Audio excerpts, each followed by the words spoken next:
Una niña descalza apareció llorando en el portón de la mansión más misteriosa de México.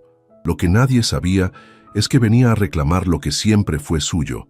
El portón de hierro forjado se alzaba como una barrera impenetrable entre dos mundos completamente diferentes. Detrás de él, la mansión Vega se extendía majestuosa con sus jardines que habían sido la envidia de toda la Ciudad de México durante décadas.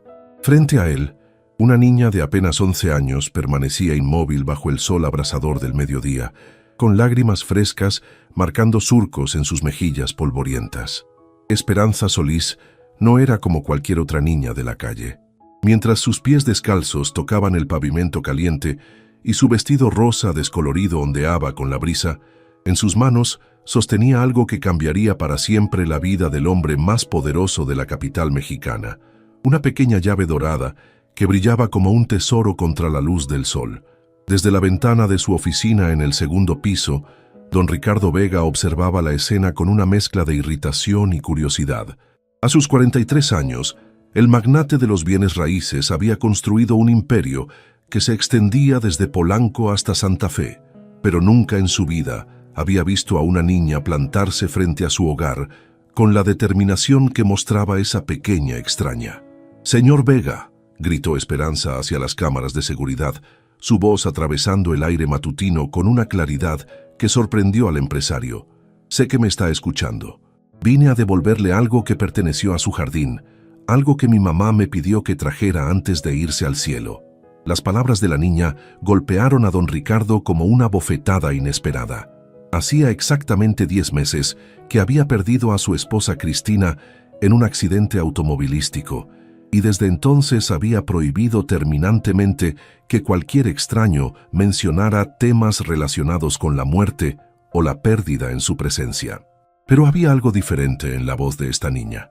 No era el tono suplicante de los mendigos habituales que ocasionalmente se acercaban a pedir limosna, ni la impaciencia característica de los vendedores ambulantes que intentaban ofrecer sus productos.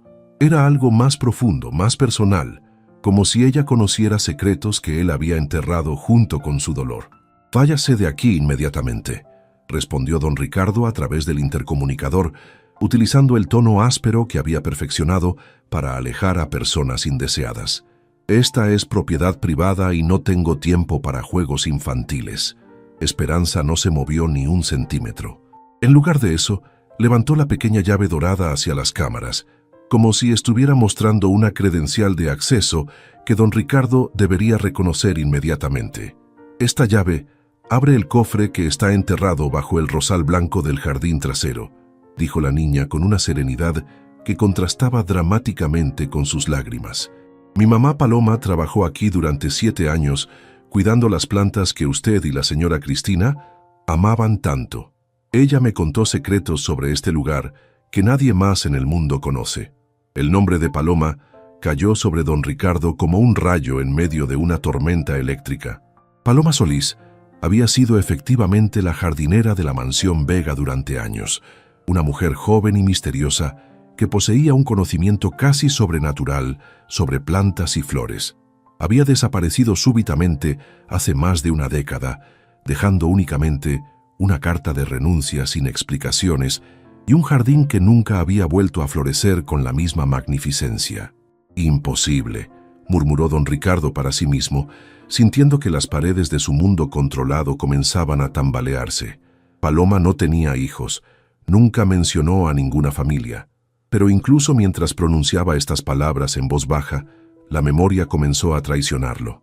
Recordaba vagamente a Paloma tocándose el vientre durante sus últimas semanas de trabajo. Recordaba su súbita palidez matutina. Recordaba la forma extraña en que había comenzado a hablar sobre el futuro, como si estuviera planeando algo trascendental. Esperanza permaneció plantada frente al portón durante toda la tarde, ignorando el calor sofocante de octubre en la Ciudad de México.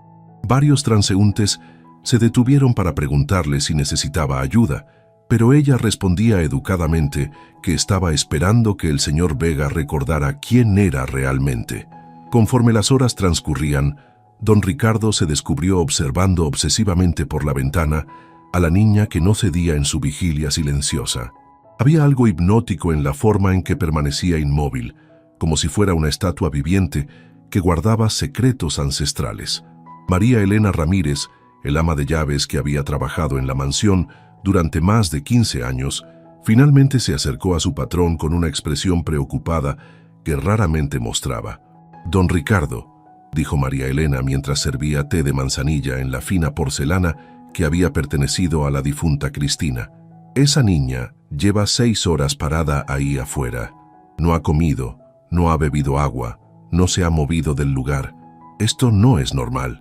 Don Ricardo apartó la vista de sus documentos financieros, irritado por la interrupción, pero simultáneamente intrigado por la persistencia de la pequeña visitante inesperada. «María Elena», respondió con la voz cansada de alguien que había aprendido a evitar las complicaciones emocionales. «He visto todo tipo de estafadores y oportunistas durante mis años de éxito. Esta niña probablemente fue enviada por alguien que quiere aprovecharse de mi situación después de la muerte de Cristina». «Con todo respeto, patrón», continuó María Elena mientras acomodaba nerviosamente los cojines del sofá. «Yo conocí muy bien a Paloma Solís. Trabajamos juntas durante años y siempre sospeché que escondía algo importante. Esa niña de ahí afuera tiene exactamente los mismos ojos verdes que tenía Paloma y la misma forma de inclinar la cabeza cuando está pensando profundamente». La observación del ama de llaves golpeó a don Ricardo como una revelación inesperada. Paloma había tenido efectivamente ojos verdes extraordinarios, un color tan intenso que parecía irradiar luz propia cuando se emocionaba hablando sobre sus plantas favoritas. Impulsado por una curiosidad que no podía explicar racionalmente, don Ricardo se acercó a su telescopio personal y lo dirigió hacia la niña que permanecía frente al portón. Al enfocar su rostro, sintió que el aire se escapaba de sus pulmones. Los ojos de Esperanza eran idénticos a los de Paloma, pero además había algo más perturbador en sus rasgos faciales que le resultaba inquietantemente familiar. «Es imposible», susurró don Ricardo mientras ajustaba el enfoque del telescopio, «pero es como si estuviera viendo a Paloma cuando tenía esa edad». Esa revelación lo motivó a tomar una decisión que cambiaría permanentemente el curso de ambas vidas. Después de casi 7 horas de observación mutua, don Ricardo presionó el botón que activaba los portones automáticos y por primera vez en meses permitió que un extraño ingresara a los terrenos de la mansión Vega. Esperanza no mostró sorpresa cuando los portones se abrieron lentamente. En lugar de correr hacia la casa como habría hecho cualquier otra niña, caminó con pasos medidos y dignos, como si estuviera regresando a un lugar que había visitado millones de veces en sus sueños. Don Ricardo la esperaba en la puerta principal, vestido con su traje de lino gris que utilizaba para las reuniones de negocios importantes. Era un hombre alto y elegante, con cabello negro ligeramente salpicado de canas que le conferían un aire distinguido que intimidaba a la mayoría de las personas. «¿Cómo te llamas, niña?», preguntó con voz firme pero no hostil, estudiando cada detalle del rostro que se alzaba hacia él con absoluta confianza. «Me llamo Esperanza Solís Vega», respondió la niña con una simplicidad que dejó a don Ricardo completamente petrificado. «Soy la hija de Paloma Solís y vengo a cumplir una promesa que le hice a mi mamá antes de que muriera la semana pasada». El apellido Vega, pronunciado por la niña como parte de su propia identidad, resonó en los oídos de don Ricardo como el eco de una explosión. Nunca antes había escuchado a alguien reclamar parentesco con su familia, y la casualidad de que precisamente esa niña apareciera una semana después de la muerte de su supuesta madre parecía demasiado conveniente para ser accidental. «Eso es imposible», dijo don Ricardo con voz temblorosa, sintiendo que cada palabra de la niña desafiaba su comprensión de la realidad. «Mi familia no tiene ninguna relación con Paloma Solís o contigo». Esperanza no se inmutó ante la negativa. En lugar de eso, extrajo de su pequeño bolsillo la llave dorada que había estado mostrando durante horas y la colocó cuidadosamente en la palma extendida de don Ricardo. «Mi mamá me dijo que cuando usted viera esta llave, recordaría la promesa que le hizo hace 12 años», dijo Esperanza con los ojos llenos de lágrimas que se negaba a dejar caer. «Me dijo que le dijera que ya es tiempo de que abra el cofre y descubra la verdad que han estado esperando tanto tiempo». La llave dorada estaba grabada con un diseño intrincado que don Ricardo reconoció inmediatamente. Era idéntica al patrón que él mismo había diseñado para el cofre de recuerdos que había enterrado en el jardín trasero el día que se casó con Cristina, 12 años atrás. Un cofre que contenía cartas de amor, fotografías y promesas que solo él y su esposa conocían. «¿Cómo obtuviste esta llave?», preguntó don Ricardo con voz apenas audible, sintiendo que todo lo que creía saber sobre su vida comenzaba a desmoronarse. «Porque mi mamá la guardó durante 12 años, esperando el momento correcto para devolvérmela a mi papá», respondió Esperanza, con una sonrisa que iluminó su rostro como si el sol hubiera aparecido después de una tormenta. Las palabras «mi papá» golpearon a don Ricardo con la fuerza de una revelación que había estado evitando subconscientemente durante años. Mientras observaba el rostro de Esperanza bajo la luz dorada del atardecer mexicano, no pudo evitar reconocer sus propios rasgos mezclados con los de Paloma: la línea de la mandíbula, la forma de las cejas, la expresión determinada que él mismo mostraba cuando enfrentaba desafíos aparentemente imposibles. «Esperanza», murmuró don Ricardo, pronunciando por primera vez el nombre que cambiaría para siempre su comprensión de quién era realmente.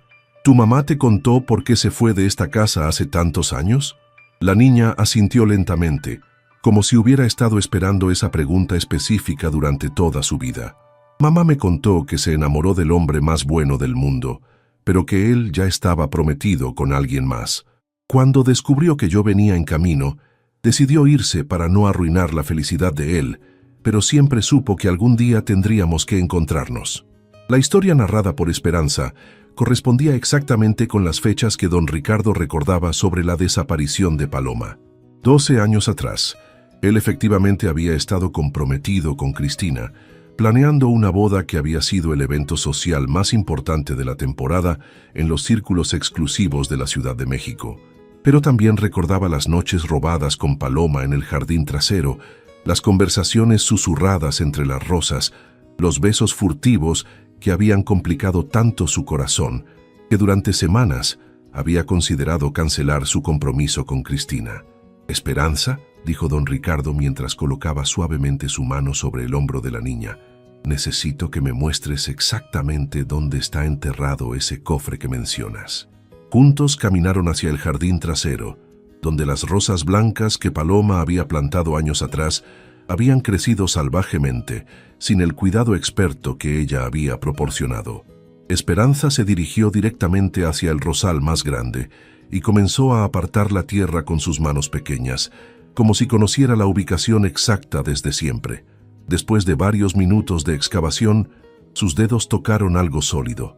Con la ayuda de don Ricardo, extrajeron un cofre de metal que había permanecido oculto durante más de una década, esperando el momento preciso para revelar los secretos que cambiarían para siempre la vida de ambos. La llave dorada encajó perfectamente en la cerradura del cofre, produciendo un clic metálico que resonó en el silencio del jardín como el eco de una promesa cumplida después de 12 años de espera. Don Ricardo sintió que sus manos temblaban mientras giraba lentamente la llave, consciente de que lo que estaba a punto de descubrir cambiaría para siempre su comprensión de quién era realmente. Esperanza permanecía arrodillada junto a él, con los ojos brillantes de anticipación y las mejillas manchadas de tierra del jardín que había excavado con sus propias manos. El momento tenía una solemnidad casi religiosa, como si estuvieran a punto de presenciar la resurrección de verdades que habían estado muertas durante más de una década.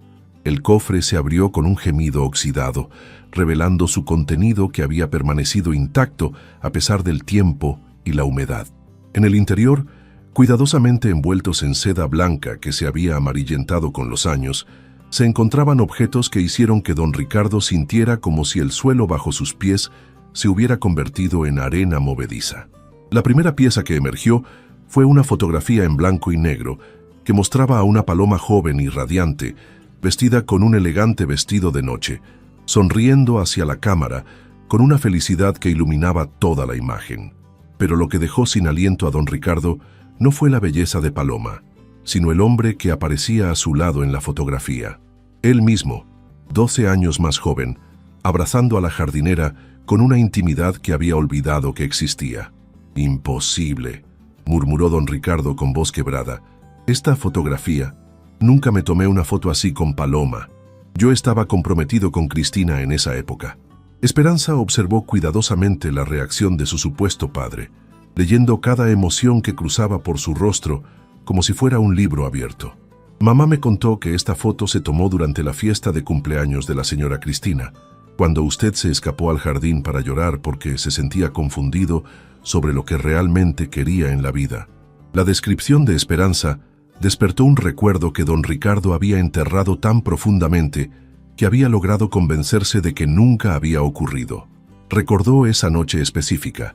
Había sido el cumpleaños número 30 de Cristina, una celebración grandiosa en la mansión con más de 200 invitados de la alta sociedad mexicana. Se había sentido asfixiado por las expectativas sociales, por las conversaciones superficiales sobre negocios y estatus, por la presión de representar el papel del novio perfecto, cuando su corazón estaba dividido entre dos mundos completamente diferentes. Había salido al jardín para respirar aire fresco y allí había encontrado a Paloma, quien trabajaba hasta tarde preparando las decoraciones florales para la fiesta. Paloma me consoló esa noche, recordó don Ricardo en voz alta, como si estuviera relatando un sueño medio olvidado. Hablamos durante horas sobre la presión de vivir la vida que otros esperan de ti, en lugar de la vida que realmente deseas. Pero nunca pasó nada entre nosotros esa noche. No esa noche, respondió Esperanza con una sabiduría que parecía imposible en una niña de 11 años. Pero mamá me contó que esa conversación cambió todo entre ustedes. Después de esa noche, usted comenzó a buscarla en el jardín cada vez que se sentía perdido. El segundo objeto en el cofre era aún más perturbador, un diario personal, escrito en la letra elegante de Paloma, con entradas que comenzaban exactamente una semana después del cumpleaños de Cristina y se extendían durante los 6 meses siguientes hasta su desaparición súbita. Don Ricardo abrió el diario con manos temblorosas y comenzó a leer en voz alta las primeras entradas, que describían encuentros secretos que él había logrado reprimir en su memoria consciente durante años. 15 de marzo. Ricardo vino nuevamente al jardín esta noche. Hablamos sobre sus dudas respecto al matrimonio hasta que salió la luna. Sé que está sufriendo, pero no puedo ser la razón por la que arruine su futuro con Cristina. 22 de marzo. No puedo seguir negando lo que siento. Cuando Ricardo me mira, veo en sus ojos el mismo amor que sé que reflejan los míos. Pero él tiene obligaciones con su familia, con su posición social, con una mujer buena que no merece ser traicionada. 5 de abril. Esta noche Ricardo me besó entre las rosas blancas. Fue el momento más hermoso y más trágico de mi vida. Le dije que tenía que elegir. O se casaba con Cristina y nunca más volvíamos a estar solos, o cancelaba la boda y enfrentábamos juntos las consecuencias sociales. Las palabras del diario cayeron sobre don Ricardo como latigazos de verdad que había estado evitando durante 12 años. Recordaba cada encuentro descrito por Paloma, cada conversación susurrada, cada momento robado en la intimidad del jardín que había compartido con ella. ¿Qué decisión tomé?, preguntó don Ricardo a Esperanza, aunque temía conocer la respuesta. Mamá escribió que usted eligió casarse con la señora Cristina porque era lo correcto para su familia, respondió Esperanza, mientras extraía del cofre el tercer objeto, un sobre lacrado que nunca había sido abierto. Pero también escribió que la noche antes de la boda, usted vino a despedirse de ella y le prometió que si alguna vez se quedaba sola en el mundo, regresaría a buscarla. El sobre lacrado tenía escrito en el exterior, con la letra de Paloma: para Ricardo, si algún día tienes el valor de conocer toda la verdad. Don Ricardo rompió el lacre con dedos que temblaban incontrolablemente y desplegó una carta que había esperado 12 años para ser leída. Mi querido Ricardo, leyó en voz alta, si estás leyendo esta carta, significa que nuestra hija finalmente te encontró y cumplió la promesa que me hizo cuando tenía apenas 5 años. Significa que yo ya no estoy en este mundo para explicarte personalmente por qué tomé las decisiones que tomé. La palabra hija confirmó oficialmente lo que don Ricardo había comenzado a sospechar desde el momento en que vio los ojos verdes de Esperanza. Continuó leyendo con voz cada vez más quebrada. Descubrí que estaba embarazada 3 días después de tu boda con Cristina. Supe inmediatamente que la niña era tuya, porque nunca hubo otro hombre en mi vida. Durante semanas consideré contarte la verdad, pero cada vez que veía lo feliz que eras en tu luna de miel, decidí guardar el secreto un día más. Finalmente tomé la decisión de irme sin decir nada, porque no podía soportar ser la causa de que destruyeras tu matrimonio apenas había comenzado. Cristina era una mujer buena que te amaba sinceramente, y yo no tenía derecho a arruinar su vida por un amor que nunca debería haber florecido. Nuestra hija se llama Esperanza, porque eso es exactamente lo que representó durante todos estos años. La esperanza de que algún día, cuando las circunstancias fueran diferentes, pudiéramos ser una familia real. Le enseñé todo lo que sé sobre plantas y flores porque quería que tuviera algo que la conectara contigo, algo que le diera una excusa para acercarse cuando llegara el momento. Don Ricardo tuvo que detenerse en la lectura porque las lágrimas le impedían ver claramente las palabras. Esperanza, que había permanecido silenciosa durante toda la revelación, se acercó y colocó delicadamente su pequeña mano sobre la de él. «Papá», dijo con voz suave, utilizando por primera vez esa palabra con total certeza. «Mamá me contó que usted lloró mucho cuando la señora Cristina murió. Me dijo que aunque usted la amaba de manera diferente, su tristeza fue real y profunda. Yo no vine aquí para reemplazar el amor que sentía por ella, sino para darle el amor que siempre debió tener de mí». Las palabras de Esperanza rompieron completamente las defensas emocionales que don Ricardo había construido durante meses de duelo solitario. Por primera vez desde la muerte de Cristina, lloró sin tratar de contener las lágrimas, liberando años de dolor reprimido, culpa oculta y amor negado. María Elena, quien había estado observando discretamente desde la ventana de la cocina, se acercó al jardín con toallas y agua tibia para limpiar la tierra de las manos de Esperanza y don Ricardo. «Don Ricardo», dijo María Elena con la familiaridad que le otorgaban 15 años de servicio leal, «siempre sospeché que algo había pasado entre usted y Paloma. Los últimos días antes de que ella se fuera, la vi llorar en el jardín mientras trabajaba. Y usted cambió después de que ella se fue, se volvió más serio, más distante, como si hubiera perdido algo importante». La confirmación del ama de llaves añadió otra capa de validación a la historia que se desarrollaba como una película que don Ricardo había olvidado que había protagonizado. «María Elena», dijo don Ricardo mientras se ponía de pie y ayudaba a Esperanza a levantarse también, «¿te acuerdas de los documentos que Paloma firmó cuando renunció? ¿Mencionó alguna dirección de contacto o información sobre su familia?» «Ahora que lo menciona», respondió María Elena reflexivamente, «Paloma nunca proporcionó información de emergencia como hacían los otros empleados. Cuando el Departamento de Recursos Humanos le pidió el nombre de un familiar para contactar en caso de accidente, ella escribió Ricardo Vega en el formulario. En ese momento pensé que era un error, pero ahora la revelación de María Elena confirmó que Paloma había estado planeando este reencuentro desde el momento de su partida, preparando cuidadosamente cada detalle para el día en que Esperanza pudiera buscar a su padre biológico. «¿Esperanza?», dijo don Ricardo girándose hacia su hija recién descubierta. «¿Dónde has estado viviendo durante estos años? ¿Quién te cuidó después de la muerte de tu madre?». Los ojos de Esperanza se llenaron de lágrimas frescas al recordar los eventos recientes que la habían llevado hasta ese momento. «Mamá y yo vivíamos en un departamento pequeño en la colonia Roma Norte. Ella trabajaba cuidando jardines privados para familias ricas, pero nunca ganaba suficiente dinero.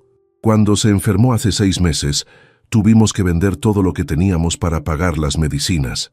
Los últimos días mamá estaba muy débil, pero me hizo prometerle 3 cosas», continuó Esperanza con voz temblorosa. «Primero, que vendría a buscarlo tan pronto como ella muriera. Segundo, que le diría exactamente quién soy y le mostraría las pruebas del cofre. Y tercero, que no le pediría dinero ni caridad, sino únicamente el derecho a conocer a mi papá». La descripción de Esperanza sobre los últimos meses de Paloma reveló una historia de lucha económica y enfermedad que contrastaba dolorosamente con la riqueza que don Ricardo había acumulado durante el mismo periodo. «¿Dónde estás viviendo ahora?», preguntó don Ricardo, temiendo la respuesta que confirmó sus peores sospechas. Después del funeral de mamá, no tenía dinero para pagar el departamento. He estado durmiendo en el Parque Río de Janeiro durante la última semana, esperando tener el valor suficiente para venir a buscarlo, confesó Esperanza, con la naturalidad de alguien que había aprendido a aceptar la adversidad como parte normal de la vida. La revelación de que su hija había estado viviendo en la calle golpeó a don Ricardo con una fuerza que lo dejó físicamente mareado. Mientras él dormía en su mansión de 10 habitaciones, su propia hija había pasado noches frías en un parque público, sola y desprotegida en una de las ciudades más peligrosas del mundo. Eso se acabó ahora mismo, declaró don Ricardo con una determinación que sorprendió incluso a María Elena. Esperanza, a partir de este momento vives aquí conmigo. Esta es tu casa, tu familia, tu lugar en el mundo. Pero señor, don Ricardo, papá, tartamudeó Esperanza, abrumada por la rapidez con que su vida estaba cambiando. No quiero ser una carga económica para usted. Puedo trabajar cuidando el jardín como hacía mamá. Sé todo lo que ella sabía sobre plantas. Esperanza, respondió don Ricardo arrodillándose para quedar a la altura de los ojos de su hija. No eres una empleada ni una carga. Eres mi hija, la familia que nunca supe que tenía, el regalo más importante que Paloma pudo haberme dado, y vamos a recuperar todos los años perdidos. Mientras padre e hija se abrazaban por primera vez en sus vidas, María Elena discretamente recogió los objetos del cofre y los llevó al interior de la casa, comprendiendo que estaba presenciando el comienzo de una nueva era para la familia Vega. Esa noche, después de que Esperanza se hubiera bañado y cenado por primera vez en semanas de manera adecuada, don Ricardo la llevó al estudio donde guardaba los álbumes familiares. Juntos exploraron fotografías de la boda con Cristina, del crecimiento del negocio familiar, de los viajes alrededor del mundo que él había realizado sin saber que tenía una hija creciendo en la pobreza a pocos kilómetros de distancia. «Papá», dijo Esperanza mientras observaba una fotografía de don Ricardo y Cristina en su 10º aniversario de bodas. «¿Usted cree que mamá tomó la decisión correcta al irse sin contarle sobre mí?» La pregunta de Esperanza era compleja y profunda, requiriendo una reflexión que don Ricardo no había tenido tiempo de procesar completamente. Después de varios minutos de silencio contemplativo, finalmente respondió con la honestidad que su hija merecía. «Esperanza, creo que tu madre tomó la decisión que pensó que era mejor para todos en ese momento, pero también creo que si hubiera sabido cuánto tú y ella sufrirían durante estos años, habría encontrado otra manera de resolver la situación. Lo importante ahora es que estamos juntos y que tenemos el resto de nuestras vidas para construir la familia que siempre debimos ser». El amanecer del lunes siguiente trajo consigo una revelación que sacudiría los cimientos de la nueva felicidad que don Ricardo y Esperanza habían comenzado a construir juntos. Mientras desayunaban en el comedor principal por primera vez como padre e hija, oficialmente reunidos, el teléfono de la mansión sonó con la insistencia de una emergencia que no podía esperar. María Elena atendió la llamada y después de varios minutos de conversación susurrada, se acercó a don Ricardo con una expresión de preocupación que inmediatamente encendió todas las alarmas emocionales del empresario. «Don Ricardo», dijo María Elena con voz temblorosa, «era el doctor Mendoza del Hospital Ángeles. Dice que es urgente que hable con usted sobre unos análisis médicos relacionados con la señora Paloma Solís. Aparentemente, hay información médica crítica que afecta directamente a Esperanza». El nombre del doctor Mendoza era familiar para don Ricardo porque había sido el médico personal de Cristina durante sus últimos años de vida. El hecho de que estuviera llamando específicamente sobre Paloma y con implicaciones para Esperanza despertó un pánico instintivo que el empresario no había experimentado desde la noche del accidente de su esposa. «¿De qué tipo de información médica estamos hablando?», preguntó don Ricardo mientras observaba cómo el rostro de Esperanza palidecía al escuchar la conversación. «El doctor no quiso dar detalles por teléfono», respondió María Elena, «pero insistió en que era crucial que usted y Esperanza se presentaran en el hospital esta misma mañana para una consulta emergente. Mencionó algo sobre una condición hereditaria que requiere atención inmediata». Las palabras «condición hereditaria» golpearon a don Ricardo como un puñetazo en el estómago. Durante los 12 años de matrimonio con Cristina, habían intentado repetidamente tener hijos sin éxito. Sometieron a múltiples estudios médicos que revelaron que él portaba una mutación genética rara que podía transmitirse a la descendencia y causar complicaciones graves si no se detectaba tempranamente. «Papá», dijo Esperanza con voz pequeña pero firme, «¿usted cree que tengo la misma enfermedad que hizo que mamá se sintiera tan débil durante sus últimos meses?» La pregunta de Esperanza confirmó los peores temores de don Ricardo. Paloma había estado enferma antes de morir, y si esa enfermedad estaba relacionada con la condición genética que él portaba, entonces su hija recién descubierta podría estar enfrentando una amenaza médica seria que requería tratamiento especializado inmediato. El viaje al Hospital Ángeles transcurrió en un silencio tenso, ambos perdidos en pensamientos que ninguno se atrevía a verbalizar. Don Ricardo conducía su Mercedes negro a través del tráfico matutino de la Ciudad de México, mientras observaba discretamente a Esperanza, buscando signos de enfermedad que pudiera haber pasado por alto durante las últimas 24 horas de euforia por el reencuentro. El doctor Mendoza los recibió en su consultorio privado con una seriedad profesional que inmediatamente confirmó que las noticias que tenía que compartir eran complicadas y potencialmente devastadoras. «Don Ricardo», comenzó el médico mientras organizaba una serie de documentos médicos sobre su escritorio, «después de nuestra conversación telefónica de anoche, revisé exhaustivamente los archivos médicos de Paloma Solís de sus últimos 6 meses de vida. Lo que descubrí presenta un panorama médico complejo que afecta directamente a Esperanza». El doctor procedió a explicar que Paloma había sido diagnosticada con una forma rara de distrofia muscular que tenía componentes genéticos dominantes. La enfermedad era progresiva, degenerativa, y aunque no era inmediatamente fatal, requería tratamiento especializado para evitar complicaciones que podrían afectar significativamente la calidad y duración de vida. La condición que afectó a Paloma, continuó el doctor Mendoza, tiene una probabilidad del 70% de transmitirse a los hijos si uno de los padres la porta. Basándome en los antecedentes médicos que usted compartió conmigo durante el tratamiento de su esposa, Cristina, existe una alta probabilidad de que usted sea portador de la misma mutación genética. Don Ricardo sintió como si el aire hubiera sido succionado completamente del consultorio.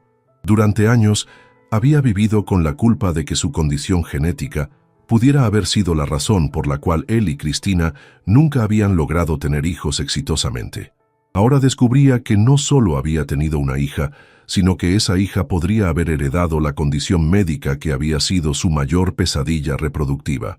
«Doctor», preguntó don Ricardo con voz quebrada, «¿qué síntomas deberíamos buscar en Esperanza? ¿Cómo sabemos si ha heredado la condición?» «Los síntomas iniciales son sutiles», explicó el médico mientras se dirigía directamente a Esperanza. «Fatiga inusual, dolores musculares que aparecen sin ejercicio físico intenso, debilidad en las extremidades y ocasionalmente dificultades respiratorias leves que se intensifican con el esfuerzo». Esperanza intercambió una mirada significativa con don Ricardo antes de hablar. «Doctor, durante los últimos meses he sentido exactamente esos síntomas. Pensé que era porque no estaba comiendo bien o porque estaba preocupada por mamá, pero ahora que lo explica así, el doctor Mendoza procedió inmediatamente a realizar un examen físico preliminar de Esperanza, evaluando su fuerza muscular, reflejos nerviosos y capacidad respiratoria. Sus hallazgos confirmaron la presencia de síntomas tempranos que sugerían la posibilidad real de que hubiera heredado la condición genética. «Necesitamos realizar una batería completa de exámenes especializados», declaró el médico después de completar la evaluación inicial. «Análisis de sangre genéticos, estudios musculares, resonancias magnéticas y pruebas de función pulmonar. Los resultados estarán disponibles en una semana». La perspectiva de esperar una semana entera para conocer el destino médico de su hija, recién descubierta, era terriblemente angustiante para don Ricardo, quien había pasado los últimos 12 años creyendo que nunca tendría que enfrentar las consecuencias de su herencia genética. «Doctor Mendoza», dijo don Ricardo con la determinación de alguien acostumbrado a resolver problemas complejos a través de recursos financieros. ¿Cuál es el mejor tratamiento disponible en el mundo para esta condición?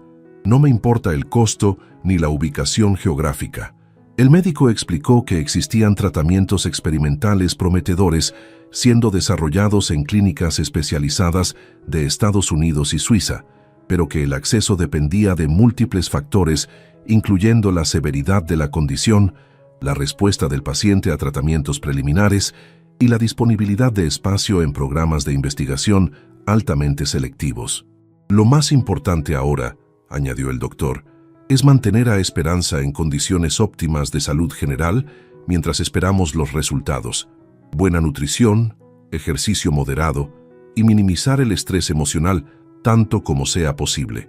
El regreso a la mansión esa tarde estuvo marcado por una nueva dinámica emocional entre padre e hija. La euforia del reencuentro había sido temperada por la realidad médica que enfrentarían juntos, pero paradójicamente, la crisis potencial había fortalecido el vínculo que apenas comenzaba a formarse entre ellos. «Papá», dijo Esperanza esa noche mientras cenaban, «¿usted se arrepiente de haberme encontrado ahora que sabe que puedo estar enferma?» La pregunta reveló una inseguridad profunda que don Ricardo reconoció inmediatamente, porque era similar a la que había experimentado durante años, relacionada con su propia condición genética. «¿Qué esperanza?», respondió don Ricardo tomando las manos de su hija entre las suyas. «Encontrarte ha sido lo mejor que me ha pasado en años. Si estás enferma, enfrentaremos la enfermedad juntos. Si necesitas tratamiento, conseguiremos el mejor tratamiento disponible. Pero bajo ninguna circunstancia te consideraré una carga o un problema a resolver». La conversación fue interrumpida por la llegada inesperada de una visita que complicaría dramáticamente la situación familiar recién establecida. El timbre de la mansión sonó a las 9 de la noche, una hora inusualmente tardía para recibir visitantes sociales. María Elena atendió la puerta y regresó al comedor con una expresión de incomodidad evidente. «Don Ricardo, afuera está la señora Victoria Santamaría acompañada de un hombre que dice ser abogado. Insisten en que es urgente hablar con usted sobre asuntos familiares relacionados con Esperanza». El nombre de Victoria Santamaría hizo que don Ricardo sintiera un escalofrío de aprensión. Victoria era la hermana mayor de Cristina, una mujer de 55 años que había manejado los asuntos legales y financieros de su hermana difunta y que había mostrado interés constante en la herencia que don Ricardo había recibido después del accidente. ¿Qué puede querer Victoria a esta hora y por qué menciona a Esperanza?, se preguntó don Ricardo en voz alta, sintiéndose súbitamente protector hacia su hija. «Papá», dijo Esperanza con intuición que superaba su edad, «¿esa señora puede causarnos problemas legales?». Antes de que don Ricardo pudiera responder, Victoria Santamaría entró al comedor acompañada de un hombre delgado, vestido de traje negro, que llevaba un portafolio de cuero bajo el brazo. «Ricardo», dijo Victoria sin preámbulos ni saludos corteses, «me enteré por fuentes confiables que has estado haciendo cambios significativos en tu situación familiar sin consultar con la familia de Cristina. Como heredera secundaria designada en el testamento de mi hermana, tengo derecho legal a cuestionar cualquier decisión que afecte el patrimonio familiar». La acusación de Victoria cayó sobre la cena familiar como una bomba que había estado esperando el momento perfecto para explotar. Don Ricardo se puso de pie inmediatamente, interponiéndose físicamente entre Victoria y Esperanza. «Victoria», respondió don Ricardo con voz fría pero controlada, «mis decisiones familiares no están sujetas a tu aprobación ni a la de ningún miembro de la familia de Cristina. Esperanza es mi hija biológica y tiene derecho legal completo a estar en esta casa y en mi vida». El abogado que acompañaba a Victoria extrajo de su portafolio una serie de documentos legales que procedió a colocar sobre la mesa del comedor, interrumpiendo completamente la tranquilidad doméstica que había caracterizado las últimas 24 horas. «Señor Vega», dijo el abogado con tono profesional pero amenazante, «estos documentos cuestionan oficialmente la paternidad reclamada por la menor, hasta que se realicen pruebas de ADN verificadas independientemente y hasta que se establezca un proceso legal adecuado. Consideramos que la presencia de esta niña en la propiedad constituye una influencia indebida sobre las decisiones financieras del patrimonio. Esperanza comenzó a llorar silenciosamente. Abrumada por la hostilidad súbita que había introducido en su nueva vida estas personas que no conocía, pero que aparentemente tenían poder para separarla nuevamente de su padre. «Fuera de mi casa inmediatamente», declaró don Ricardo con una furia que ninguno de los presentes había visto antes. «Esperanza es mi hija, esta es su casa, y si quieren cuestionar esos hechos pueden hacerlo a través de sus propios abogados y procedimientos legales apropiados, pero no van a intimidar a una niña de 11 años en su propio hogar». Victoria y su abogado se retiraron después de dejar los documentos legales, pero antes de salir, Victoria se dirigió directamente a Esperanza con una crueldad que heló la sangre de don Ricardo. «Niña», dijo Victoria con voz venenosa, «espero que disfrutes tu estancia temporal en esta casa, porque cuando los tribunales determinen que estás aquí bajo pretensiones falsas, regresarás exactamente al lugar de donde viniste». Después de que los visitantes hostiles se marcharon, don Ricardo abrazó a Esperanza durante largos minutos, sintiendo como el cuerpo de su hija temblaba por el impacto emocional de la confrontación. «Papá», murmuró Esperanza entre lágrimas, «¿es posible que esa señora tenga razón? ¿Puede obligarnos a separarnos otra vez?» «Esperanza», respondió don Ricardo, con una determinación que sorprendió incluso a él mismo, «esa mujer no tiene ningún derecho sobre tu vida o sobre la mía.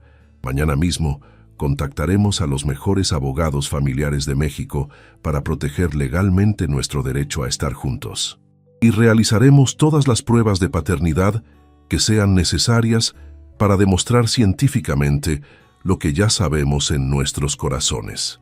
Esa noche, mientras Esperanza finalmente se quedó dormida después de horas de llanto, don Ricardo permaneció despierto en su estudio, comprendiendo que la felicidad de haber encontrado a su hija ahora tendría que ser defendida contra fuerzas legales, médicas y familiares que amenazaban con destruir la familia que acababa de formar.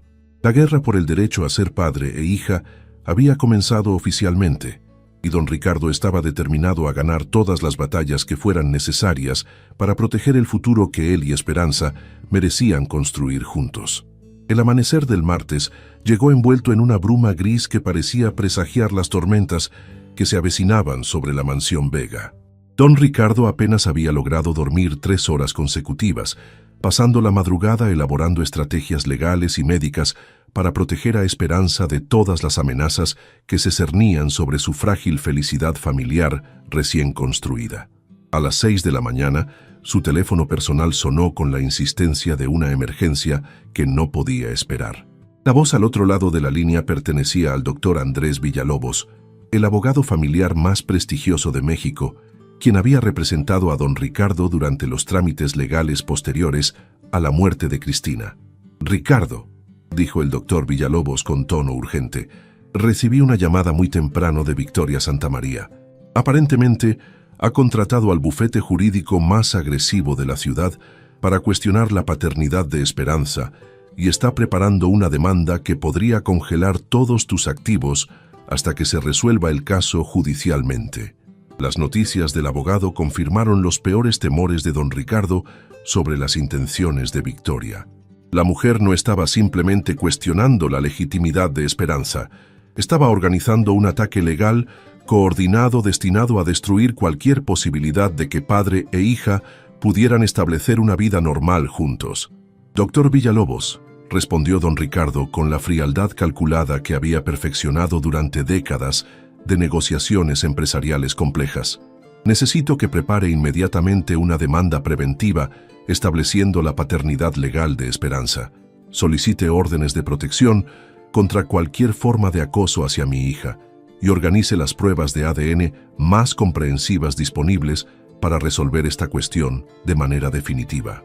Esperanza apareció en la puerta del estudio de don Ricardo mientras él terminaba la conversación telefónica.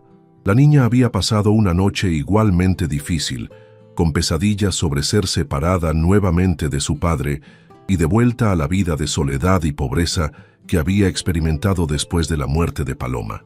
«Buenos días, papá», dijo Esperanza con una sonrisa valiente que no logró ocultar completamente la ansiedad que reflejaban sus ojos verdes.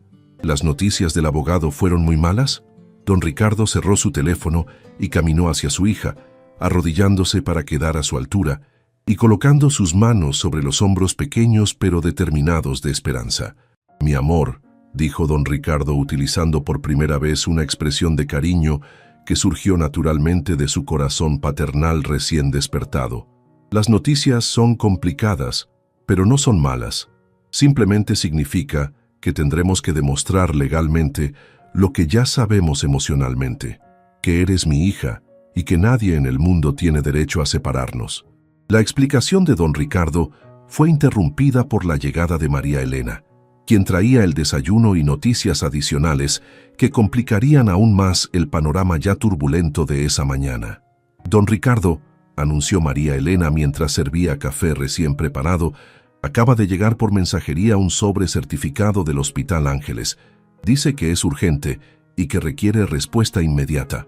El sobre contenía los resultados preliminares de algunos de los exámenes médicos que le habían realizado a Esperanza el día anterior. Don Ricardo abrió el documento con manos temblorosas, temiendo confirmar las sospechas médicas que habían estado atormentándolo durante las últimas 24 horas. Los resultados preliminares confirmaron la presencia de marcadores genéticos que sugerían fuertemente la herencia de la condición muscular degenerativa. Sin embargo, el documento también incluía una nota personal del doctor Mendoza, que ofrecía una perspectiva más esperanzadora de lo que había anticipado. «¿Esperanza?», leyó don Ricardo en voz alta. «Los resultados confirman la presencia de la mutación genética, pero los niveles de progresión son significativamente más bajos de lo normal para esta condición. Esto sugiere que con tratamiento adecuado y temprano, la progresión de la enfermedad puede ser controlada casi completamente». La noticia médica era simultáneamente devastadora y esperanzadora. Confirmaba que Esperanza había heredado la condición genética de su padre, pero también indicaba que había esperanza real de que con los recursos médicos apropiados podría llevar una vida relativamente normal. «¿Qué significa eso exactamente, papá?», preguntó Esperanza, con la madurez emocional que había desarrollado después de años de enfrentar adversidades que habrían abrumado a muchos adultos. «Significa que tenemos trabajo que hacer», respondió don Ricardo con determinación renovada. «Pero también significa que hay razones para ser optimistas. El doctor recomienda que comencemos inmediatamente con un tratamiento experimental que está disponible en una clínica especializada en Houston, Texas». La perspectiva de viajar a Estados Unidos para recibir tratamiento médico especializado introdujo una nueva dimensión de complejidad a la situación legal que enfrentaban. Victoria Santamaría podría utilizar cualquier intento de salir del país como evidencia de que don Ricardo estaba tratando de evadir los procedimientos legales mexicanos. «Doctor Villalobos», dijo don Ricardo cuando volvió a llamar a su abogado, «necesito que solicite permisos judiciales para llevar a Esperanza a recibir tratamiento médico en Estados Unidos. Y necesito que esos permisos sean expedidos antes de que Victoria pueda presentar objeciones legales».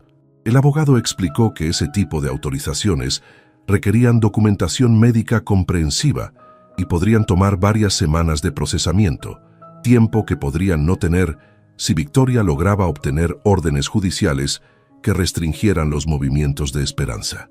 «Ricardo», añadió el doctor Villalobos, «hay algo más que necesitas saber. Victoria ha estado investigando agresivamente los antecedentes de Paloma Solís y aparentemente ha descubierto información que planea utilizar para cuestionar no solo la paternidad de Esperanza, sino también la legitimidad de su derecho a estar en México». La revelación del abogado introdujo una nueva variable aterrorizante en la ecuación legal.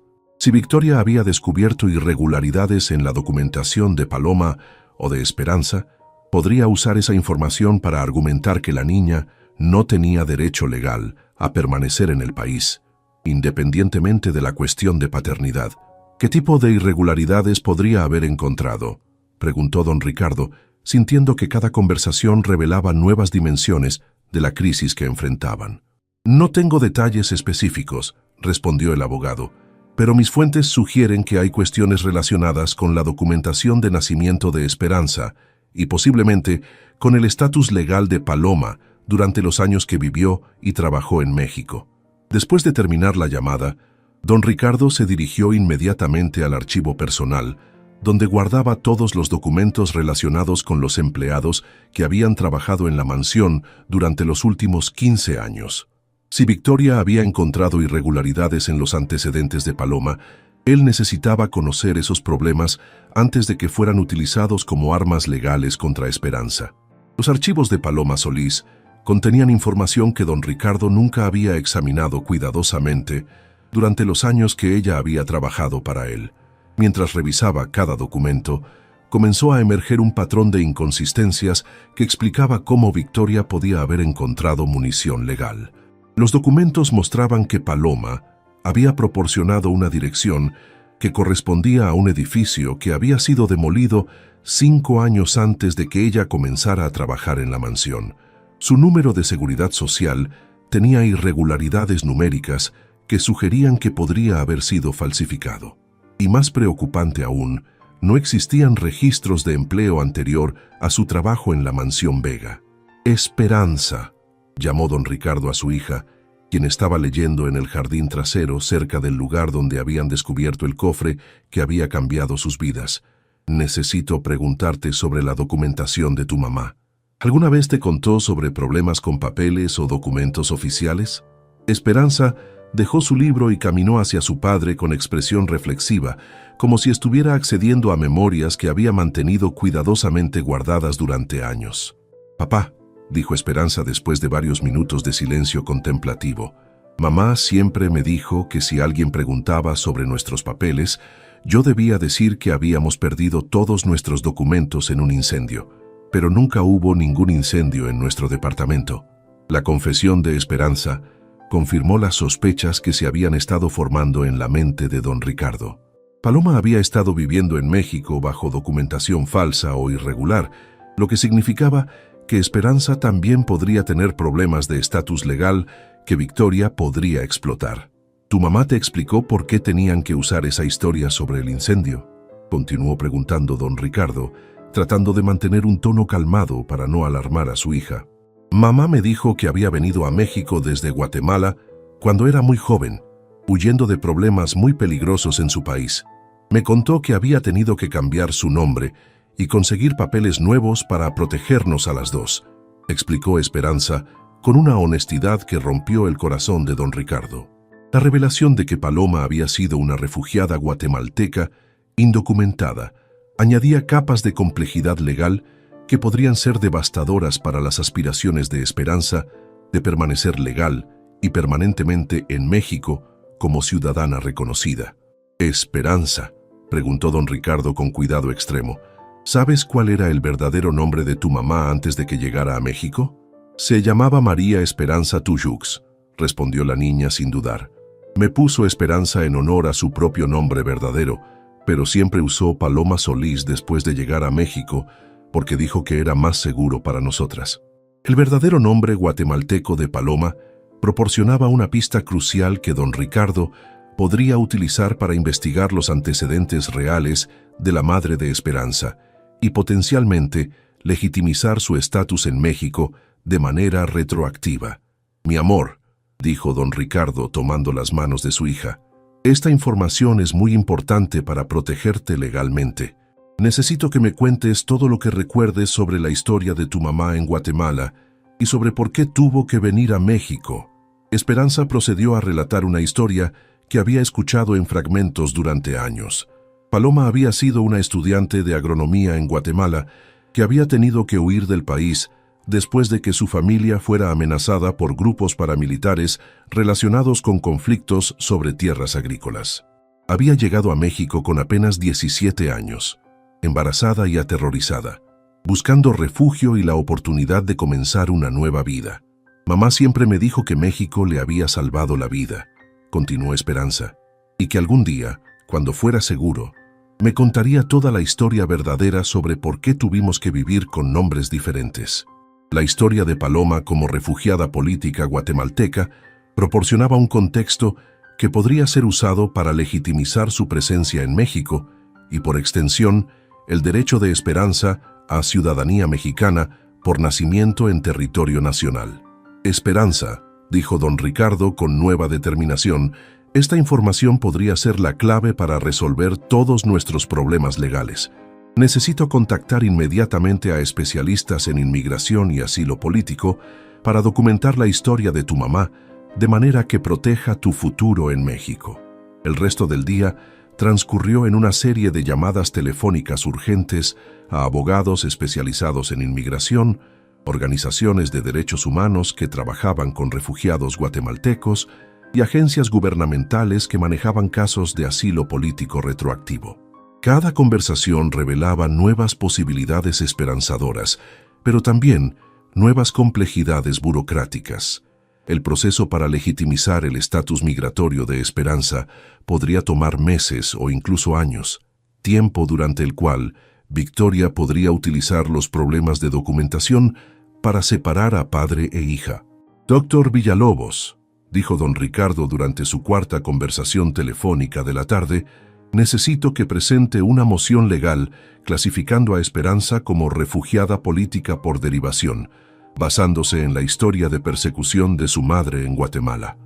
Y necesito que esa moción incluya una solicitud de ciudadanía mexicana expedita basada en mi reconocimiento de paternidad».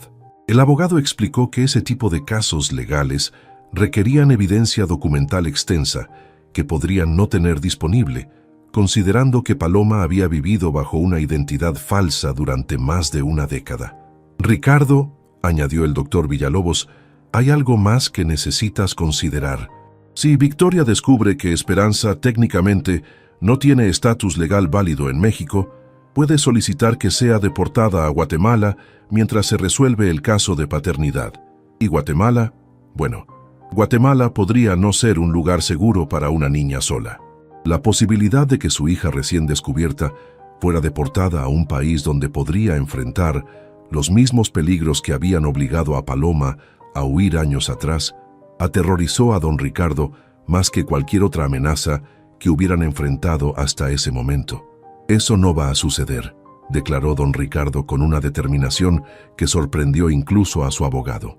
«Utilizaré todos los recursos que tengo, contactaré a todos los contactos políticos que he cultivado durante décadas y haré lo que sea necesario para proteger a Esperanza de cualquier amenaza de deportación».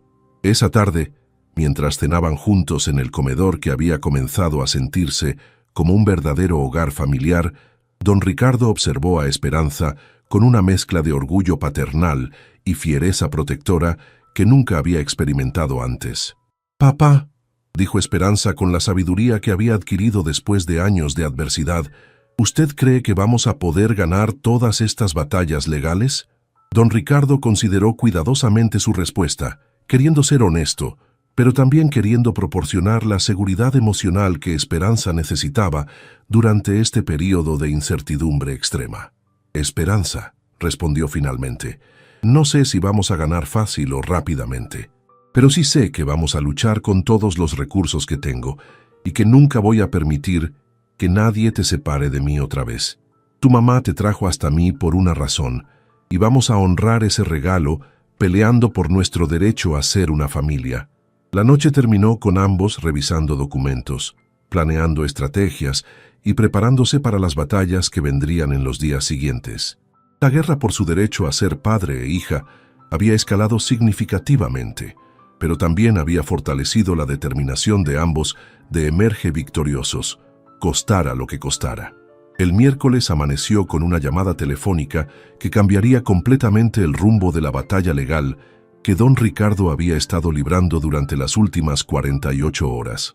A las 5 de la madrugada, su teléfono sonó con la urgencia de una emergencia que no podía esperar hasta una hora más civilizada. «Don Ricardo», dijo una voz femenina desconocida al otro lado de la línea. «Mi nombre es doctora Elena Morales. Soy investigadora de derechos humanos de la Comisión Interamericana. Tengo información crucial sobre el caso de María Esperanza Tuyux, que podría cambiar completamente la situación legal de su hija. El nombre real de Paloma, pronunciado por una autoridad internacional en derechos humanos, despertó inmediatamente toda la atención de don Ricardo, quien había pasado la noche entera investigando organizaciones que pudieran ayudar con el caso de asilo político de Esperanza. «Doctora Morales», respondió don Ricardo mientras se dirigía hacia su estudio para tomar notas detalladas, «¿cómo obtuvo mi número y qué información tiene sobre María Esperanza Tuyux?» La doctora Morales explicó que había estado monitoreando casos de refugiados guatemaltecos en México durante los últimos 15 años como parte de un proyecto de documentación de crímenes de lesa humanidad. El nombre de María Esperanza Tuyux había aparecido en sus archivos como víctima de persecución política documentada y había sido notificada automáticamente cuando ese nombre había aparecido en consultas gubernamentales recientes relacionadas con el caso de paternidad de don Ricardo. Don Ricardo, continuó la investigadora, María Esperanza Tuyux no era simplemente una refugiada económica. Era una activista estudiantil que había documentado masacres de comunidades indígenas en Guatemala. Su familia fue asesinada específicamente por paramilitares porque ella había proporcionado testimonios a organizaciones internacionales sobre genocidio en su región. La revelación de que Paloma había sido una heroína de derechos humanos que había arriesgado su vida para documentar atrocidades añadía una dimensión completamente nueva a la historia que don Ricardo había estado reconstruyendo sobre la madre de su hija. «Doctora», preguntó don Ricardo con voz emocionada, «¿esa documentación podría ser utilizada para establecer el derecho legal de Esperanza a permanecer en México bajo protección internacional?» «Más que eso», respondió la doctora Morales, «tenemos evidencia documental de que María Esperanza Tuyux solicitó formalmente asilo político en México en 1998, pero su solicitud se perdió en la burocracia gubernamental y nunca fue procesada oficialmente. Técnicamente, ella y su descendencia han tenido derecho a estatus protegido durante todos estos años. La noticia era revolucionaria. Si Paloma había solicitado asilo político oficialmente, entonces Esperanza no era una indocumentada, sino una refugiada política con derecho legal reconocido que simplemente no había sido procesado correctamente por el sistema burocrático.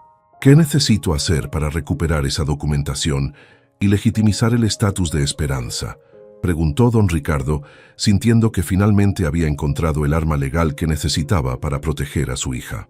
La doctora Morales explicó que el proceso requeriría coordinación entre múltiples agencias gubernamentales, pero que con la evidencia que ella tenía disponible, el caso de Esperanza podría ser resuelto favorablemente en cuestión de semanas en lugar de meses o años.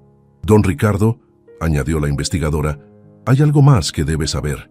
Victoria Santamaría contactó ayer a nuestra oficina, también buscando información sobre María Esperanza Tuyux. Aparentemente, está intentando utilizar la misma documentación para argumentar que Esperanza no tiene derecho legal a estar en México. La revelación de que Victoria estaba también investigando la historia de Paloma confirmó que la batalla legal iba a intensificarse significativamente en los próximos días. Sin embargo, el hecho de que las mismas evidencias que Victoria pensaba usar como armas podrían actualmente proteger a Esperanza daba a don Ricardo una ventaja estratégica crucial. Después de terminar la conversación con la doctora Morales, don Ricardo inmediatamente contactó al doctor Villalobos para informar sobre estos desarrollos extraordinarios que podrían cambiar completamente la dinámica del caso legal. «Ricardo», dijo el abogado después de escuchar toda la información, «esto es exactamente lo que necesitábamos para contrarrestar todos los movimientos de Victoria. Si podemos establecer que Esperanza tiene derecho a protección de refugiada bajo la ley internacional, entonces sus intentos de cuestionar su derecho a estar en México se vuelven completamente inválidos». El doctor Villalobos explicó que también había recibido información esa mañana de que Victoria había acelerado sus procedimientos legales y había programado una audiencia de emergencia para el viernes, apenas 2 días después, donde planeaba solicitar una orden judicial para remover a Esperanza de la custodia de don Ricardo, pendiente la resolución del caso de paternidad. «2 días», preguntó don Ricardo, sintiendo que Victoria estaba tratando de forzar una decisión rápida antes de que él pudiera organizar una defensa completa. ¿Es legal programar una audiencia tan rápidamente? Técnicamente sí, respondió el abogado. Si ella puede argumentar que hay una situación de emergencia que requiere intervención inmediata. Y aparentemente, ella está alegando que tu relación con Esperanza constituye potencial explotación infantil porque no ha sido establecido legalmente como su padre biológico o tutor legal. La acusación de explotación infantil golpeó a don Ricardo como una bofetada física. Victoria estaba convirtiendo en arma su amor paternal hacia Esperanza y transformándolo en algo siniestro y criminal para forzar una separación que destruiría emocionalmente a ambos. Doctor Villalobos, dijo don Ricardo con furia calma que había perfeccionado durante años de negociaciones empresariales bajo presión, quiero que prepare la defensa más comprensiva posible para esa audiencia. Incluya toda la evidencia de estatus de refugiada. Solicite una prueba de ADN expedita si es necesario y asegure que todos los testigos expertos que necesitemos estén disponibles para testificar. El resto del miércoles se convirtió en un torbellino de preparación legal intensiva. Don Ricardo contrató a especialistas adicionales en ley de inmigración, protección de refugiados y derechos familiares para asegurar que Esperanza estuviera protegida desde todos los ángulos legales posibles. Mientras los abogados trabajaban, don Ricardo se dedicó a pasar tiempo de calidad con Esperanza, tanto para fortalecer su vínculo emocional como para prepararla para la experiencia potencialmente traumática de la audiencia legal que podría determinar su futuro. «Mi amor», le dijo a Esperanza esa tarde, mientras caminaban por el jardín que había sido el catalizador para su reunión. «Mañana y pasado mañana podrían ser difíciles. Muchos adultos van a estar dando discursos sobre nosotros en una sala de tribunal, pero quiero que recuerdes que nada de lo que digan puede cambiar el hecho de que eres mi hija y que te amo más que a nada en el mundo». Esperanza había madurado emocionalmente durante los eventos de crisis de la semana pasada, desarrollando una resistencia que impresionó y rompió el corazón de don Ricardo simultáneamente. «Papá», respondió Esperanza con sabiduría que parecía imposible en una niña de 11 años, «entiendo que algunas personas quieren separarnos porque no creen que realmente pertenecemos juntos, pero usted y yo sabemos la verdad, y mamá siempre me dijo que la verdad es más fuerte que cualquier mentira que otra gente pueda contar».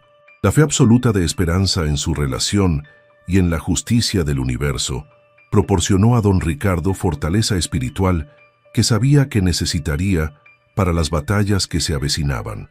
El jueves transcurrió en sesiones de preparación intensiva con los abogados, incluyendo escenarios simulados de tribunal donde Esperanza practicó responder preguntas que podrían ser formuladas por el juez o por los abogados de Victoria. «Esperanza», le explicó el doctor Villalobos durante una de estas sesiones, «es muy importante que digas la verdad siempre, pero también es importante que no ofrezcas información que no sea específicamente solicitada. Responde exactamente lo que te pregunten, nada más, nada menos». La sesión de entrenamiento reveló que Esperanza tenía una dignidad natural e inteligencia que la servirían bien en el tribunal. Sin embargo, también reveló que los abogados de Victoria podrían tratar de confundirla o intimidarla para que dijera algo que pudiera ser usado contra don Ricardo. «Doctor», preguntó don Ricardo después de la sesión de práctica, «¿qué pasa si el juez decide temporalmente en favor de Victoria mientras nuestra evidencia está siendo procesada? ¿Podrían realmente llevarse a Esperanza este viernes?» La expresión del abogado se volvió muy seria. «Ricardo, no te voy a mentir. Si el juez está convencido de que hay una situación de emergencia que requiere acción inmediata, podrían colocar a Esperanza en custodia protectora mientras se resuelve el caso. Es improbable, pero es legalmente posible. La posibilidad de que Esperanza pudiera ser llevada después de solo una semana de haberla encontrado llenó a don Ricardo con desesperación que reconoció como la emoción más intensa que había experimentado jamás. «Eso no va a pasar», declaró don Ricardo con determinación que sorprendió a todos en la habitación. «Vamos a ganar mañana y vamos a establecer de una vez por todas que Esperanza pertenece conmigo. donde siempre debería haber estado. El jueves por la noche, don Ricardo y Esperanza pasaron horas revisando álbumes de fotos, compartiendo historias y construyendo memorias que los sustentarían si el peor resultado posible ocurriera al día siguiente. «Papá», dijo Esperanza, mientras miraban fotografías de Paloma que don Ricardo había encontrado en sus archivos antiguos de empleados, ¿cree que mamá estaría orgullosa de cómo estamos luchando para estar juntos? Don Ricardo estudió la cara de su hija, viendo tanto la belleza de Paloma como rasgos que reconocía como su propia herencia genética. «Esperanza, tu mamá pasó años protegiéndote y amándote para que algún día pudieras encontrar tu camino de regreso a mí. Todo lo que estamos haciendo ahora está honrando ese sacrificio y ese amor». El viernes por la mañana llegó con cielos despejados que parecían prometer buena fortuna para la batalla de tribunal que determinaría su futuro como familia. Don Ricardo se vistió cuidadosamente con su mejor traje de negocios, mientras Esperanza usó un vestido simple pero elegante que María Elena había seleccionado cuidadosamente para hacerla aparecer respetuosa, pero no lo suficientemente adinerada como para sugerir motivos impropios. «¿Lista, mi amor?», preguntó don Ricardo mientras se preparaban para salir hacia el tribunal. «Lista, papá», respondió Esperanza con valor que rompió y sanó su corazón simultáneamente. El tribunal estaba repleto de abogados, miembros de la familia, trabajadores sociales y representantes de medios que se habían enterado del caso de alto perfil que involucraba a uno de los empresarios más prominentes de México y una niña supuestamente indocumentada que afirmaba ser su hija. Victoria Santamaría llegó con un equipo de 3 abogados y varios testigos que don Ricardo no reconocía pero presumía estaban destinados a testificar contra su aptitud como padre o tutor. «Todos de pie», anunció el secretario del tribunal, mientras la jueza María Isabel Hernández entraba al tribunal. La jueza era una mujer en sus 50 años, conocida por su estricta adherencia a precedentes legales, pero también por su sensibilidad a los derechos de los niños en casos de custodia. Su comportamiento inicial era profesional, pero no hostil, lo que don Ricardo interpretó como potencialmente favorable. «Estamos aquí hoy», comenzó la jueza, «para considerar una petición de emergencia presentada por Victoria Santamaría cuestionando el arreglo de custodia entre Ricardo Vega y la menor Esperanza Solís, también conocida como Esperanza Tujux, pendiente la resolución de preguntas sobre paternidad, legalidad del estatus de residencia y los mejores intereses del niño». El reconocimiento de la jueza de los múltiples nombres legales de Esperanza indicó que ella ya estaba consciente de la complejidad de la situación y había revisado extensivamente la documentación presentada por ambas partes. «Señora Santamaría», continuó la jueza, «como la peticionaria puede presentar su caso primero». Victoria se puso de pie con confianza que inmediatamente puso a don Ricardo en alerta. Sin embargo, cuando comenzó a hablar, sus argumentos rápidamente se revelaron como más débiles de lo que él había esperado. «Su señoría», comenzó Victoria, «mi hermana Cristina Vega murió trágicamente 10 meses atrás, dejando a su esposo Ricardo como único beneficiario de activos familiares sustanciales. Durante su periodo de duelo, el señor Vega ha sido vulnerable a potencial explotación por individuos que buscan ganancia financiera a través de reclamos falsos de relaciones familiares». La jueza escuchó impasiblemente mientras Victoria continuaba su ataque, pero don Ricardo notó que ella estaba tomando notas extensivas y ocasionalmente mirando hacia Esperanza, con lo que parecía ser interés protector en lugar de sospecha. «Además», Victoria continuó, «la menor en cuestión parece tener estatus legal incierto en México, potencialmente haciendo cualquier arreglo de custodia irregular, independientemente de supuestas relaciones biológicas que no han sido verificadas científicamente». Cuando Victoria terminó su presentación, la jueza se dirigió hacia el doctor Villalobos con evidente curiosidad sobre cómo él respondería a estas acusaciones. «Doctor Villalobos», dijo la jueza, «presente la respuesta de su cliente». El doctor Villalobos se puso de pie con confianza calmada que inmediatamente llenó a don Ricardo con esperanza de que su preparación había sido lo suficientemente comprensiva para contrarrestar efectivamente los ataques de Victoria. «Y su señoría», comenzó el abogado, «en lugar de responder a especulación e insinuaciones, me gustaría presentar evidencia científica y legal que establece más allá de cualquier duda razonable tanto la relación biológica entre mi cliente y Esperanza Tuyux, como su derecho legítimo a estatus protegido bajo la ley mexicana e internacional». Lo que aconteció a continuación excedió todas las esperanzas que don Ricardo había osado albergar para el resultado de esta audiencia crucial. El doctor Villalobos procedió a presentar una carpeta voluminosa que contenía documentación que había sido compilada meticulosamente durante las últimas 72 horas de preparación intensiva. «Primero», anunció el abogado mientras distribuía copias de documentos a la jueza y a los abogados de Victoria, «presento los resultados de pruebas de ADN realizadas por el laboratorio forense más prestigioso de América Latina, que confirman con 99.97% de certeza que Ricardo Vega es el padre biológico de Esperanza Tuyux. La revelación de que las pruebas de paternidad ya habían sido completadas y confirmadas tomó por sorpresa tanto a Victoria como a sus abogados, quienes claramente habían basado su estrategia en la suposición de que la paternidad permanecería incierta por semanas o meses. «Segundo», continuó el doctor Villalobos, «presento documentación oficial de la Comisión Interamericana de Derechos Humanos que establece que María Esperanza Tuyux, madre de la menor, fue víctima documentada de persecución política en Guatemala y solicitó formalmente asilo político en México en 1998. Su solicitud fue aprobada pero nunca procesada administrativamente, otorgando tanto a ella como a su descendencia derecho legal a estatus de refugiada bajo protección internacional». La segunda revelación fue aún más devastadora para el caso de Victoria. La documentación internacional no solo legitimizaba la presencia de Esperanza en México, sino que establecía que ella tenía derechos especiales de protección que supersedían cualquier cuestión de documentación doméstica. «Su señoría», añadió el doctor Villalobos mientras presentaba un tercer conjunto de documentos, «también incluyo certificación médica especializada que establece que Esperanza Tuyux requiere tratamiento médico inmediato y continuo para una condición genética heredada de su padre biológico.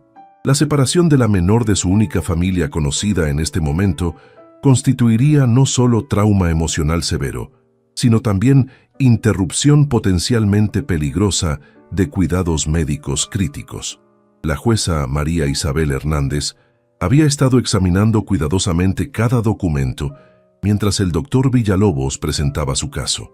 Su expresión había evolucionado gradualmente de neutralidad profesional a evidente simpatía hacia la situación de Esperanza. «Señora Santamaría», dijo la jueza dirigiéndose a Victoria, «¿tiene alguna respuesta a la evidencia presentada por el doctor Villalobos?» Victoria intercambió miradas desesperadas con sus abogados, claramente no preparada para la evidencia comprensiva que había sido presentada contra su posición. El abogado principal de Victoria se puso de pie para intentar una respuesta, pero era evidente que habían sido completamente superados por la preparación legal de don Ricardo.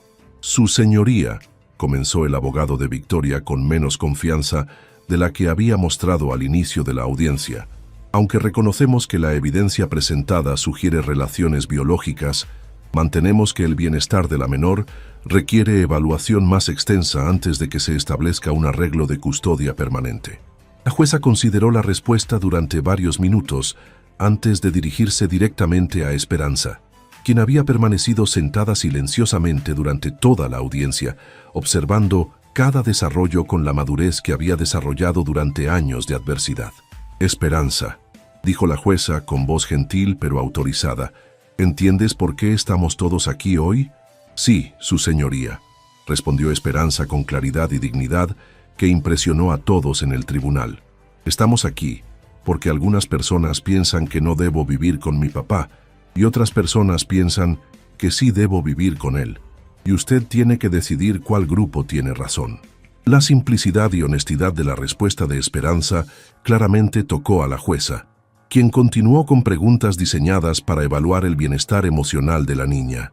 ¿Te sientes segura viviendo con el señor Vega?, preguntó la jueza.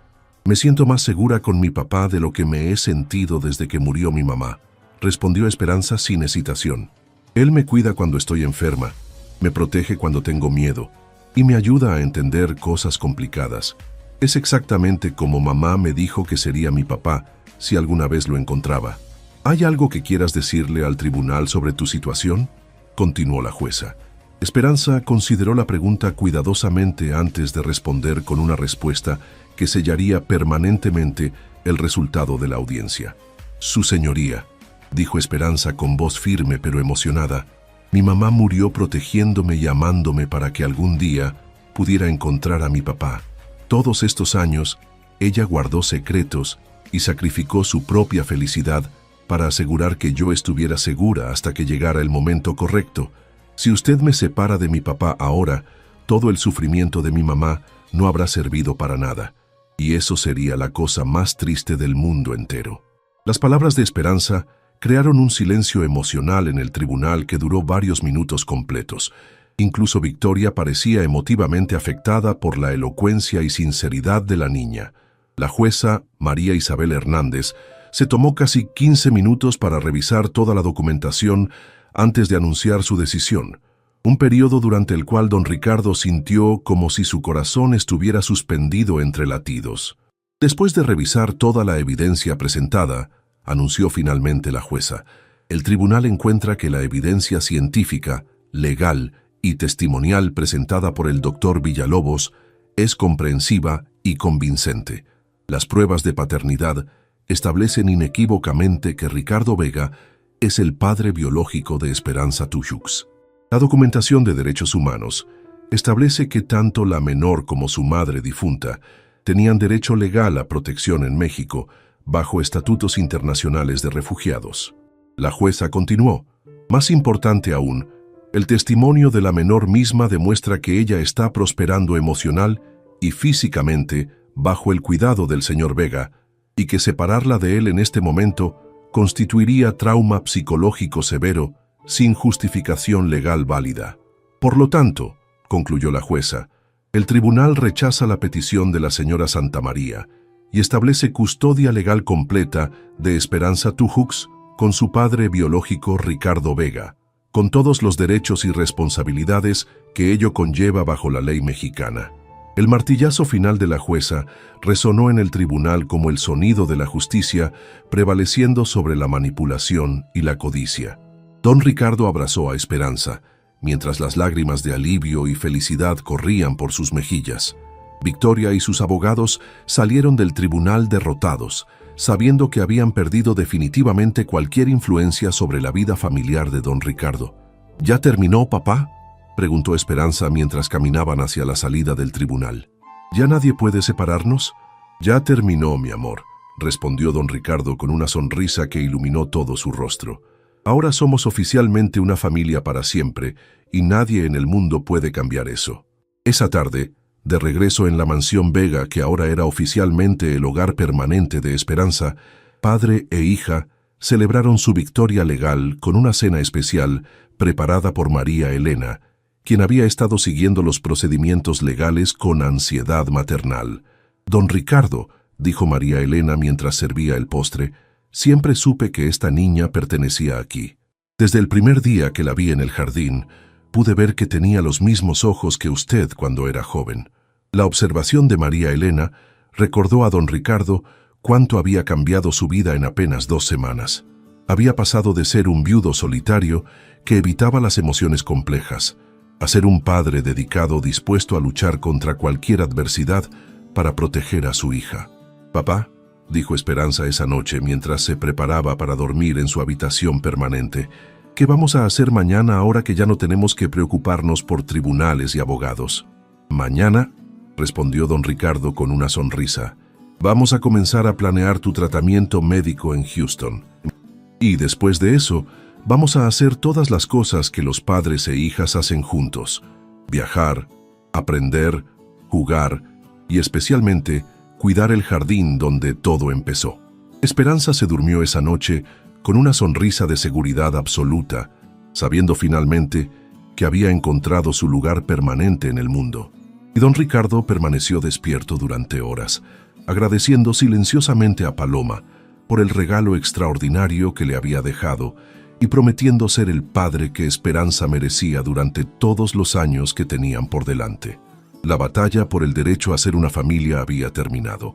La aventura de serlo apenas comenzaba. 6 meses después de la audiencia que había cambiado para siempre sus vidas, don Ricardo observaba desde la ventana de su estudio cómo Esperanza corría por el jardín trasero con la energía y vitalidad que el tratamiento médico de Houston había restaurado completamente. La transformación de su hija durante ese tiempo había sido tan extraordinaria que parecía un milagro moderno documentado científicamente. El viaje a Texas había durado 3 meses completos, durante los cuales Esperanza había recibido la terapia genética experimental más avanzada disponible en el mundo. Los médicos especialistas del Hospital Metodista de Houston habían quedado asombrados por la respuesta positiva de la niña al tratamiento, declarando que su caso sería estudiado como ejemplo de éxito para futuras generaciones de pacientes con condiciones similares. «Papá», gritó Esperanza desde el jardín, sosteniendo en sus manos una rosa blanca que había florecido magníficamente bajo su cuidado. «Las plantas que mamá sembró están más hermosas que nunca. Es como si supieran que ahora somos una familia de verdad». La observación de Esperanza sobre las plantas de Paloma no era simple imaginación infantil. Durante los meses posteriores a la victoria legal, el jardín había experimentado una transformación tan dramática que varios botánicos de la Universidad Nacional habían solicitado permiso para estudiar el fenómeno. Las flores crecían con colores más intensos, los árboles frutales producían cosechas abundantes fuera de temporada, y especies que nunca habían florecido simultáneamente ahora creaban combinaciones imposibles de belleza natural. «María Elena», le había comentado don Ricardo al ama de llaves la semana anterior, «es como si Paloma hubiera dejado algún tipo de bendición en este jardín que solo se activó cuando Esperanza y yo finalmente estuvimos juntos». «Don Ricardo», había respondido María Elena con la sabiduría que otorgan décadas de observar los misterios de la vida, «algunas historias de amor son tan poderosas que trascienden la muerte misma. Paloma sembró este jardín con amor que esperó 12 años para florecer completamente». Esa mañana de sábado, mientras desayunaban en la terraza que daba al jardín renovado, Esperanza compartió con su padre una decisión que había estado considerando durante semanas. «Papá», dijo Esperanza con la seriedad que reservaba para conversaciones importantes, «he estado pensando en algo que quiero hacer para honrar la memoria de mamá y para ayudar a otras familias que están separadas como nosotros estuvimos». Don Ricardo dejó su taza de café y se concentró completamente en su hija, reconociendo el tono que indicaba que Esperanza había desarrollado una idea significativa que requería consideración cuidadosa. «¿Qué tienes en mente, mi amor?», preguntó don Ricardo, sabiendo que las ideas de Esperanza siempre tenían profundidad emocional y propósito práctico. «Quiero convertir parte de nuestro jardín en un centro de refugio para niños que han perdido a sus familias», explicó Esperanza con convicción creciente. «Un lugar donde puedan venir a sanar mientras buscan a sus familiares o mientras esperan que sus familiares los encuentren a ellos. Y quiero enseñarles sobre plantas y jardinería, como mamá me enseñó a mí». La propuesta de Esperanza tocó profundamente a don Ricardo, quien había estado buscando maneras significativas de utilizar su riqueza para crear impacto social positivo. La idea de su hija combinaba perfectamente su pasión por la jardinería, su comprensión personal del trauma de separación familiar y su deseo natural de ayudar a otros niños que habían experimentado adversidades similares. «Esperanza», respondió don Ricardo después de varios minutos de reflexión, «esa es una idea extraordinaria que honraría perfectamente la memoria de tu mamá. ¿Has pensado en los detalles prácticos de cómo funcionaría ese centro?». Durante las siguientes 2 horas, padre e hija desarrollaron conjuntamente un plan detallado para lo que decidieron llamar el Jardín de Esperanza, un centro residencial temporal para niños refugiados, niños separados de sus familias por circunstancias traumáticas, y niños que necesitaran sanación emocional a través del contacto con la naturaleza. Podríamos construir pequeñas casitas en la parte trasera de la propiedad, explicó Esperanza, con entusiasmo creciente, cada una con su propio jardín pequeño que los niños puedan cuidar. Y podríamos tener especialistas que los ayuden a buscar a sus familias mientras aprenden habilidades de jardinería que los ayudarán para toda la vida. Don Ricardo se sintió profundamente orgulloso de la madurez emocional y la visión social que su hija había desarrollado a pesar de su corta edad. La experiencia de haber estado separada de él, combinada con la pérdida de Paloma, había creado en Esperanza una empatía profunda hacia otros niños que enfrentaban circunstancias difíciles. «Mi amor», dijo don Ricardo tomando las manos de su hija, «vamos a hacer realidad tu sueño. Comenzaremos a trabajar con arquitectos la próxima semana para diseñar las instalaciones perfectas para el Jardín de Esperanza». La decisión de crear el centro de refugio marcó el comienzo de un nuevo capítulo en las vidas de don Ricardo y Esperanza, transformándolos de una familia que había sanado sus propias heridas en una familia dedicada a sanar las heridas de otros. Durante los siguientes 3 meses, la Mansión Vega se convirtió en un centro de actividad constante, mientras arquitectos, trabajadores sociales, psicólogos infantiles y especialistas en jardinería colaboraban para crear las instalaciones más avanzadas y amorosas posibles para niños en crisis. Esperanza participó activamente en cada aspecto del diseño, insistiendo en detalles que solo alguien que había experimentado trauma infantil podría considerar. Ventanas grandes en todas las habitaciones para que los niños nunca se sintieran encerrados, jardines individuales donde pudieran procesar sus emociones en privado, y espacios comunitarios diseñados para fomentar la formación de nuevas amistades y sistemas de apoyo. Don Ricardo, le había dicho la arquitecta principal durante una de las reuniones de planificación, su hija tiene una intuición extraordinaria sobre las necesidades emocionales de los niños. Sus sugerencias están elevando este proyecto a un nivel de sofisticación psicológica que raramente vemos en instalaciones similares. El día de la inauguración oficial del Jardín de Esperanza llegó con una ceremonia que atrajo atención nacional e internacional. Representantes de organizaciones de derechos humanos, funcionarios gubernamentales de México y Guatemala, especialistas en bienestar infantil y medios de comunicación de toda América Latina se reunieron para celebrar la creación de lo que muchos consideraban un modelo revolucionario de cuidado infantil holístico. Señoras y señores, comenzó don Ricardo durante su discurso inaugural, dirigiéndose a la audiencia de 200 personas reunidas en el jardín principal. El Jardín de Esperanza nació del amor entre una madre que sacrificó todo por proteger a su hija y una hija que transformó su dolor en propósito para ayudar a otros niños que enfrentan circunstancias similares. Mi hija Esperanza, continuó don Ricardo con voz emocionada, me enseñó que la verdadera riqueza no se mide en propiedades o dinero, sino en la capacidad de transformar nuestras propias experiencias de dolor en oportunidades de sanar el dolor de otros. Cuando Esperanza se dirigió a la audiencia, ahora con 12 años y una presencia que combinaba dignidad natural con compasión evidente, sus palabras capturaron la atención total de todos los presentes. Mi mamá Paloma me enseñó que las plantas necesitan raíces fuertes para florecer, dijo Esperanza, con voz clara que llegó hasta la última fila de la audiencia. Pero también me enseñó que a veces las plantas tienen que ser trasplantadas para encontrar el suelo donde pueden crecer mejor. Los niños que van a vivir aquí temporalmente son como plantas que necesitan ser trasplantadas a un lugar seguro mientras crecen raíces nuevas y fuertes. En el Jardín de Esperanza, continuó Esperanza, cada niño tendrá la oportunidad de plantar semillas reales en la tierra, pero también plantará semillas de esperanza en su corazón, y cuando estén listos para encontrar sus familias permanentes o para comenzar nuevas vidas, se llevarán consigo las habilidades y la confianza que desarrollaron aquí.